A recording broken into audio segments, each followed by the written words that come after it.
16 innings के बाद एक 50 प्लस स्कोर आया सलमान अली आगा के लिए, but that to in a losing cause. Match बहुत क्लोज लेके चले गए, बट फिर जीते जिताए मैच को थ्रो किया पाकिस्तान ने आज के दिन श्रीलंका से। पाकिस्तान 6 रन से शिकस्त खाई है। एक डेड रबर गेम था फॉर पाकिस्तान, बट सलमान अली आगा के कॉन्फिडेंस के लिए, टीम पाकिस्तान की कॉन्फिडेंस के लिए it was a very necessary game. Sri Lanka ने ओवरऑल बहुत शानदार परफॉर्मेंस दी है। उसके बाद आप कह सकते हो कि Sri Lankan team has made a very good comeback after losing a game from Zimbabwe. उसके बाद से अच्छा बाउंस बैक किया है, पहले जिम्बाब्वे को हराया एंड नाउ पाकिस्तान को हराया, जो कि by far the best team of this tri series थी। अच्छी क्रिकेट खेलते हुए आ रहे थे, सो इन लोगों को पकड़ना, उसके लिए आपको बहुत शानदार क्रिकेट खेलनी पड़ती है एंड बहुत सारे पॉजिटिव टीम श्रीलंका के लिए है एंड ये वाली विक्ट्री उनको बहुत ज्यादा कॉन्फिडेंस देगी before moving ahead into the final that is to be played on Saturday, यानी कल के दिन। सो श्रीलंकन टीम ने बड़ी डोमिनेंट परफॉर्मेंस आज के दिन दिखाई विद द बैट स्पेशली। आपको मैं बताना चाहूंगा कि आज का जो स्ट्रिप इस्तेमाल हुआ रावलपिंडी पे, ये पहली दफा यहाँ पे मैच हो रहा था। इसके अलावा जितने भी मैचेस हुए हैं वो डिफरेंट विकेट्स पे हुए हैं, बट ये वाला जो विकेट था ये पहला यानी फ्रेश विकेट ये दिया गया था एंड आपने देखा ये बिल्कुल टिपिकल पिंडी विकेट की तरह खेला। बॉल बल्ले पे अच्छा आ रहा था, ना रुक रहा था। फास्ट बॉलर्स को भी इतनी ज्यादा हेल्प नहीं थी। इनिशियल हेल्प तो मिलती है ऑब्वियसली रावलपिंडी में because of that open atmosphere, वहां से हवा की वजह से थोड़ा इनिशियल हेल्प, नया बॉल हिलता जुलता है, बट उसके बाद आप देखें तो फास्ट बॉलर्स के लिए भी कुछ नहीं था, ना तो स्पिनर्स के लिए कुछ ज्यादा था। पाकिस्तान ने 2 चेंजेस की थी यहाँ पे, नसीम की जगह सलमान मिर्जा को वापस लेके आए थे एंड देन इसके अलावा उस्मान तारिक को बाहर करके अबरार अहमद को लेके आए थे। मैं बस ये उम्मीद करूंगा कि शाहीन शाह अफरीदी की कोई अपडेट आ जाए हमारे पास इंजरी की, कि उनकी क्या चीजें हैं। टेक्निकल स्टाफ और मेडिकल स्टाफ उनको देख रहा है फिलहाल, but he is a very very important member for Pakistan. Tri series तो चलेंगे, तो होती रहेगी, बट उसके बाद आपको पता है वर्ल्ड कप बहुत ज्यादा जरूरी है। So we can not afford a single bowler जिसके ऊपर हमारी टीम डिपेंडेंट है कि वो भी इंजर्ड हो जाए या उसके साथ कुछ हो जाए। So really praying for him. Let's see क्या अपडेट आती है, वो भी यहाँ पे शेयर कर दी जाएगी। बट अब मैच में बात करें, सो पाकिस्तान टॉस जीता है, बॉलिंग करता है एंड हर टीम जो यहाँ पर टॉस जीतेगी वो बॉलिंग ही करेगी because of that due factor, जो कि सर्दियों का मौसम है ऑब्वियसली, हम सबको पता है। एंड इस मौसम में ड्यू बहुत ज़्यादा हैवीली पड़ती है रावलपिंडी जैसे एरियाज में, जहाँ पे ऑलरेडी सर्दी 8-9 का टेम्परेचर चल रहा है। सो रात में वैसी सर्दी बहुत ज़्यादा बढ़ जाएगी एंड हर दफ़ा फील्डिंग साइड जो कर रही होती है, फिर आपको पता है सर्दी में हाथ ठंडे हो जाते हैं एंड स्पेशली उसमें फील्डिंग करना, कैचेस लेना बहुत ज़्यादा मुश्किल हो जाता है एज अ फील्डिंग टीम। और उसके बाद भी श्रीलंका ने इतनी अच्छी एफर्ट की, श्रीलंका ने बहुत तेज़ बॉलिंग की, इसके अलावा उनके स्पिनर्स ने अच्छा बॉल ग्रिप किया, स्पेशली वनिंदु हसरंगा। जब आपकी फिंगर्स फ्रोजन होती हैं तो बॉल को ग्रिप करना भी बहुत ज़्यादा मुश्किल होता है, बट वनिंदु ने क्रूशल टाइम पे विकेट्स दिलाई, ये बहुत ज़्यादा उनके बताता है कैलिबर के बारे में। बट अपार्ट फ्रॉम हिम आप बाकी स्पिनर्स को देखो, महीश थिक्शाना को देखो और बाकी ईशान मलिंगा को आप देखें एज अ बॉलर, सो वो स्ट्रगल किया है। बट 2 बॉलर स्टैंड आउट करते हैं। एक बॉलर ने तो आपको मैच जितवा दिया, मैन ऑफ द मैच बन गए and that was Dushmantha Chameera and then other was Wanindu Hasaranga, जिसको पाकिस्तान ने एट टाइम्स कोशिश की कि हम इसको चार्ज करें, बट ऑब्वियसली उस बंदे की क्लास डिफरेंट है। उसने जिस तरीके की बॉलिंग की है थ्रू आउट हिज करियर, वो उसको ही अपना एक्सपीरियंस को इस्तेमाल करते हुए हमेशा बॉलिंग करते हैं and he has been phenomenal today as well. अब बात करें अगर गेम की, तो पाकिस्तान टॉस जीत के बॉलिंग करता है and Sri Lanka managed a very competitive total 184 Sri Lanka ने मैनेज किया, जिसके अंदर बहुत बड़ा वाइटल कंट्रीब्यूशन कामिल मिशारा का था, जिन्होंने बड़ी अच्छी बड़ी सॉलिड बैटिंग की। Left handed batsman, very much stylish, newcomer into international cricket, but I am seeing a lot of potential in him. जैसे एशिया कप के अंदर भी स्टार्ट की थी अपनी कैंपेन एंड देन यहाँ पे आने के बाद भी बड़ी अच्छी इनिंग्स कामिल मिशारा की जानिब से आई, जिसमें ऑल अराउंड दी पाक स्पेशली उन्होंने शॉट्स खेली। उसके बाद पाकिस्तान की अगर मैं बॉलिंग की बात करूँ, तो सलमान मिर्जा नया बॉल उन्होंने किया, 3 ओवर में 18 रन देके एक खिलाड़ी को आउट किया, जिसमें पथुम निसानगा की एक बड़ी इंपॉर्टेंट विकेट थी। सो नया बॉल सलमान बड़ा अच्छा कर रहा है एंड इसके अलावा फिर उसके बाद इनको डेथ में भी ओवर दिया गया, जो कि एक मुनासिब ओवर था, ज़्यादा बुरा ओवर नहीं था। बट इनके अलावा अगर मैं फास्ट बॉलिंग यूनिट की बात करूँ, सो बी इट फ़हीम अशरफ या बी इट वसीम जूनियर, दोनों रन कंसीड किए एंड आज रन वसीम ने ज़्यादा कंसीड किए। उसकी वजह ये थी कि लाइन एंड लेंथ थोड़ी सी हिली हुई थी। Wasim is getting regular chances, but इसको कैपिटलाइज भी करे, बॉल अच्छा करे। आज के दिन लाइन एंड लेंथ में मजा नहीं था वसीम की।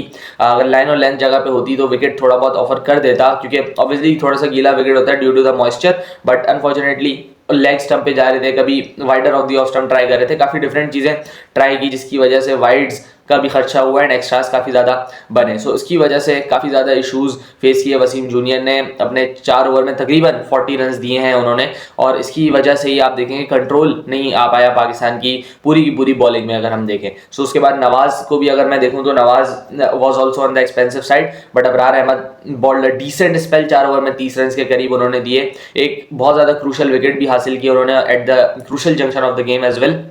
सो अबरार अगेन मैं कहूंगा कि यार one of the pick of the bowlers है पाकिस्तान के लिए, हमेशा बॉलिंग करता आ रहा है अच्छी। एशिया कप से पहले अगर आप ट्राई सीरीज में देखें वहां पे बड़ा इंपॉर्टेंट किरदार अदा किया था अबरार अहमद ने।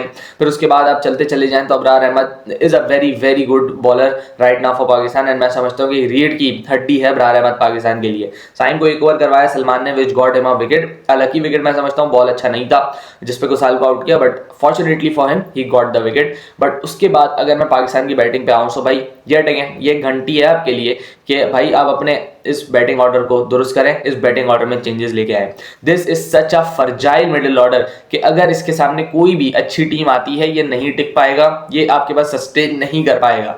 ये अच्छी टीम से खिलाफ बैटिंग ऑर्डर नहीं है चलाने वाला। वाई? बिकॉज यहाँ पे नंबर 1 से लेकर नंबर 6 तक हर बल्लेबाज एक ओपनर है। भले आप फखर जमान को देख लें, भले आप उस्मान खान को देख लें, बाबर आजम को देख लें, सब नहीं ओपन करनी है। तो 6 में से 5 अगर आपके टॉप ऑर्डर के ओपनर्स हैं सो आप कैसे एक टीम बना सकते हैं? Team is a combination of the players जो अपने अपने रोल्स को निभा पाए, जो अपनी अपनी पोजीशंस पे अपने लिए अपनी टीम के लिए बेस्ट दे पाए। सो अगर आप सारे ही ओपनर भर देंगे, फखर जमान को एडजस्ट करेंगे एट नंबर 5 जिसकी कोई तुक ही नहीं है, तो आपकी टीम कैसे बैलेंस होगी? आपकी टीम में कैसे बैलेंस आएगा? आपकी बैटिंग में कैसे बैलेंस आएगा?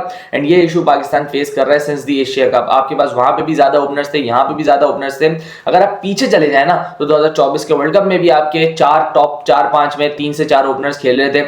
सो ये बड़ा मसला चल रहा है पाकिस्तान का, इसको सॉर्ट करने की जरूरत है। मैं बार बार कहता हूं कि मोहम्मद रिजवान को अगर आप लेके आएंगे तो काफी सारे मसले सॉर्ट हो जाएंगे, बट उनके लिए कॉम्प्रोमाइज करना पड़ेगा फिर बाबर आजम को।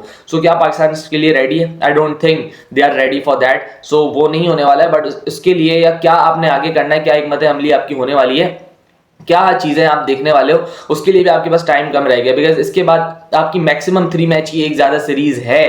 अब आई डोंट नो वो कब सीरीज होगी, या लाइन भी होगी या लाइन नहीं होगी, क्योंकि श्रीलंकन क्रिकेट बोर्ड से बात चल रही है। It is not confirmed yet, but आपके पास टाइम ही कम है। अब आप कब ट्राई एंड टेस्ट करेंगे? You only have a single match left, जो कि एक फाइनल है, उसका एडेड प्रेशर भी होगा आपके ऊपर कि अगर हार जाओगे तो काफी ज्यादा तनकीद आपके सामने होगी, आपके ऊपर होगी।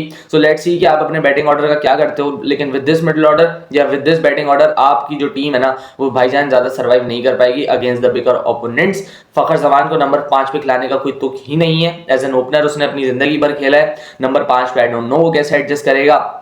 इससे अच्छा जो लड़का आपके पास बैठा हुआ है हसन नवाज, उनको चांस दें। He is a proper player of that number 5 spot. और आज के दिन की जैसी अगर उनकी बैटिंग आती तो he would have expressed himself. उनकी जब भी बैटिंग आ रही है या तो वो 18वें 19वें ओवर में आ रही है, या तो उनको बैटिंग दे दी जा रही है 15 ओवर के बाद। सो वो एक ऐसा बैटर है जो कि बैटिंग करेगा, सो अपना टाइम लेगा थोड़ा सा, शुरू में 5-10 गेंदे वो लेता है, एंड देन उसके बाद जब वो हिटिंग करता है so he can hit any bowler in the world at any part of the ground. So वो एक ऐसा प्लेयर है। सो इस तरीके से आपने उसको कॉन्फिडेंस देना है यार, उसको मैच दें आप, फखर जमान को रेस्ट कराएं। बिकॉज फखर का ये नंबर नहीं है। जब तक आप फखर को उसके नंबर पे खिलाएंगे नहीं तब तक जो है आप फखर को कैपिटलाइज नहीं कर सकते, फखर को आप मैक्सिमाइज नहीं कर सकते, उसकी स्किल्स को आप मैक्सिमाइज नहीं कर सकते। दूसरी तरफ अगर मैं बात करूं साइम की, तो Saim has been very mediocre as well. उनकी भी परफॉर्मेंसेस कुछ खास नहीं है बल्ले के साथ। इवन 2 आज 27 रन किए तो 27 मायने नहीं रखते मेरे ख्याल है। बड़ी नॉक अभी भी साइम के ऊपर ड्यू है। आई डोंट नो वो कब आएगी। 1000 रन उन्होंने किए T20 में, बट 20-25 की एवरेज से 19 की एवरेज से एज एन ओपनर, सो ये पाकिस्तान के लिए और उनके लिए भी काफ़ी ज़्यादा डिसअपॉइंटिंग चीज़ है। आई होप कि पाकिस्तान के लिए एंड वो अपने लिए एटलीस्ट अच्छी परफॉर्मेंसेस दे पाए। वरना अगर आपने फ़खर को खिलाना है तो वो इन प्लेस ऑफ साइम होना चाहिए। फ़खर को आप नीचे एडजस्ट करने की ज़रूरत नहीं है। वो अगर नंबर है तो वो हसन नवाज का नंबर है। अगर आपने हसन को नंबर 6 पे खिलाना है तो हसन को भी छोड़ दें आप। देन अब्दुल समद की तरफ जाएं या किसी और पिंच हिटर की तरफ जाएं जो कि बड़ी हिटें अच्छी मारता हो। फिर उसके बाद किंग की बात कर लेते हैं। सो भाई बहुत सारे लोग शुगर कोट करेंगे कि बॉल बैठ गया या काफ़ी सारी चीज़ें हो गई। सो आपको जो है ना ये सोचने से पहले या ये बोलने से पहले ये भी सोचना चाहिए कि बहुत सारे लोग ये भी कह रहे हैं कि बाबर भाई तुमने अपने ये स्टांस क्यों खोला, बाबर भाई आपने बैक एंड अक्रॉस शफल क्यों किया जब आपको पता था ये विकेट्स पे ज़्यादा बाउंस नहीं है, तो आपकी शफलिंग बैक एंड अक्रॉस क्यों है। सो 100 तरीके की बातें हो सकती हैं। Do not try to sugar coat his failures.